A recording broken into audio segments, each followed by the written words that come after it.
ഇന്ന് മാർച്ച് 8 അന്താരാഷ്ട്ര വനിതാ ദിനം. ഇതുപോലെ തന്നെ ഓർത്തിരിക്കേണ്ട ഒരു ദിനമാണ് ഫെബ്രുവരി 6 അന്താരാഷ്ട്ര FGM വിരുദ്ധ ദിനം. FGM എന്ന് പറഞ്ഞാൽ ഫീമെയിൽ ജെനിറ്റൽ മ്യൂട്ടിലേഷൻ. നമുക്കത്ര പരിചയമുള്ള വാക്കൊന്നുമല്ല, പക്ഷെ എൻ്റെ കണക്ക് നോക്കുക.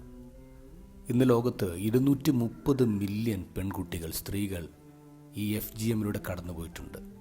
ഫീമെയിൽ ജെനിറ്റൽ മ്യൂട്ടിലേഷൻ എന്ന് പറഞ്ഞാൽ സ്ത്രീകളുടെ ജെനിറ്റൽ ഓർഗൻസിലെ ക്ലിറ്റോറിസ് ഭാഗികമായോ പൂർണ്ണമായോ റിമൂവ് ചെയ്യുക. ആജീവനാന്തം ഒരു പെൺകുട്ടിയെ ക്രിട്ടിക്കൽ റിസ്കിലേക്ക് തള്ളിവിടാണ്. എത്രയോ മരണങ്ങൾ നടന്നിട്ടുണ്ട്. ആഫ്രിക്കയിലെ 30ഓളം രാജ്യങ്ങളിൽ, മിഡിൽ ഈസ്റ്റിൽ, ഏഷ്യയിലൊക്കെ ഇത് ഇന്നും നിലനിൽക്കുന്നുണ്ടെന്നുള്ളതാണ് ഇതിൻ്റെ ക്രൂരത. ഇതിൻ്റെ പിന്നിലെ ചിന്ത എന്താ? പുരുഷ മേധാവിത്വമാണ്. സ്ത്രീയെ ഒരു ഭോഗവസ്തുവായിട്ട് കാണുന്നു. സ്ത്രീ എൻ്റെ മാത്രം പ്രോപ്പർട്ടിയാണ്, അവൾക്ക് ഈ സുഖഭോഗങ്ങളൊന്നും വേണ്ട എന്നൊരു പുരുഷൻ അങ്ങ് നിശ്ചയിച്ച് കൽപ്പിച്ചു കൊടുക്കുകയാണ്. എന്നിട്ട് അതൊരു മതമായിട്ട് ബന്ധപ്പെടുത്തി അതിൻ്റെ ആചാരമായിട്ട് ആഘോഷിക്കുകയാണ്. പല മതങ്ങളും സ്ത്രീകളെ ട്രീറ്റ് ചെയ്യുന്നത് എങ്ങനെയാണെന്ന് നോക്കുക. അവിടെ നിന്നുകൊണ്ട് വേണം ഇന്നത്തെ ഗോസ്പലിലെ സമരിയക്കാരി പെണ്ണിനെ കാണേണ്ടത്. ഈശോ എങ്ങനെയാണ് അവളെ കണ്ടത്?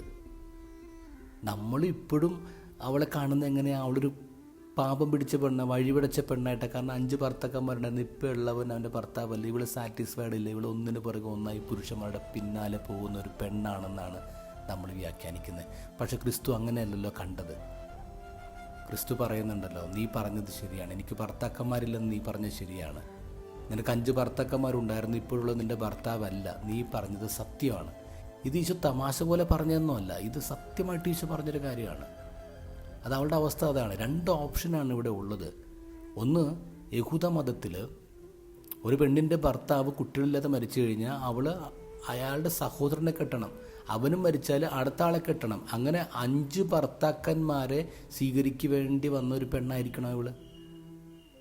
അതല്ലെങ്കിൽ ഇവൾക്ക് 5 ഡിവോഴ്സ് നടന്നിട്ടുണ്ടാവാം. മോശയുടെ നിയമം അനുസരിച്ച് ഉപേക്ഷ പത്രം എഴുതി കൊടുത്തൊരു പെണ്ണിനെ വളരെ നിസ്സാര കാര്യങ്ങളുടെ പേരിൽ മാറ്റി നിർത്താം. അതായിരുന്നു അവരുടെ നിയമം. എന്നുവെച്ചാൽ ഒരു ചോദ്യവും പറച്ചിലൊന്നുമില്ല. ഉപേക്ഷ പത്രം എഴുതി കൊടുത്താൽ അവൾ ഔട്ട്, അവൾ പുറത്തായി.